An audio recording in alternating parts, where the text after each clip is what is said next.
Bismillahirrahmanirrahim. Assalamualaikum warahmatullahi wabarakatuh. Salam sejahtera, salam perpaduan, salam Negeri Sembilan. Kepada semua wiranegara yang saya kasihi dan hormati, anggota Tentera Malaysia, Polis Diraja Malaysia, pasukan keselamatan serta seluruh petugas barisan hadapan, khususnya kepada sanak saudara anak jati Negeri Sembilan yang bakal menunaikan tanggungjawab pada 28 Julai ini, dan saya ingin memohon dan mengingatkan saudara-saudara bahawa undi kita adalah hak demokrasi setiap warga negara.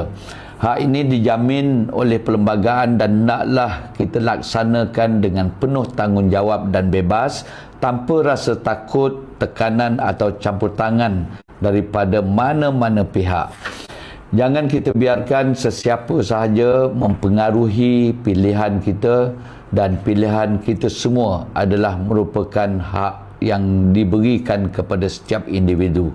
Buatlah keputusan berdasarkan hati nurani demi masa depan negeri dan negara serta kestabilan yang kita semua inginkan.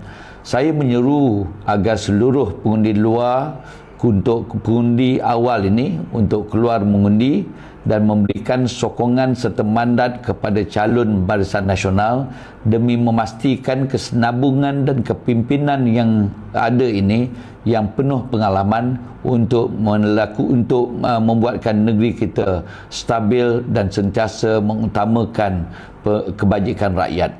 Selamat mengundi, laksanakan tanggungjawab dengan penuh integriti dan yakinlah bahawa setiap undi yang diberikan membawa makna kepada masa depan negeri dan negara yang kita sayangi. Demi negeri kita, demi rakyat, demi masa depan yang lebih gemilang. Saya ucapkan terima kasih terlebih dahulu. Semoga Allah SWT memberkati setiap langkah dan segala urusan kita. Wabillahi taufiq wa hidayah. Wassalamualaikum warahmatullahi wabarakatuh. Terima kasih.